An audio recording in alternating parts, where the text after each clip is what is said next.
রবিবার সকালে যখন শুনলাম যে পতিদেব ফ্রাইড রাইস বানাবে, তখন ভাবলাম চিকেনের একটা বাম্পার রেসিপি তো বানানো উচিত। আর ব্যাস, ঘরে থাকা উপকরণ দিয়েই বানিয়ে ফেললাম চিকেন মহারানি। চলুন টুক করে দেখাই রেসিপিটা।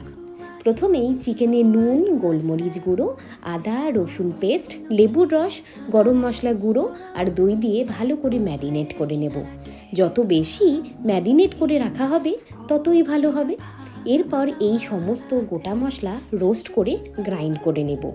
এবার কিছু কাজু, পোস্ত, কাঁচা লঙ্কা, দই দিয়ে একটা পেস্ট বানাবো। তারপর কড়াইতে সাদা তেল, মিহি করে কাটা পেঁয়াজ কুচি দিয়ে ভেজে ম্যারিনেট করে রাখা চিকেন দিয়ে কষিয়ে নেব।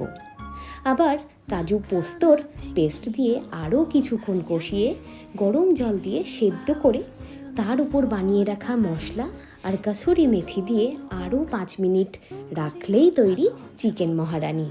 একবার করেই দেখুন, মহারানি যে কেন এর নাম বুঝতে পারবেন।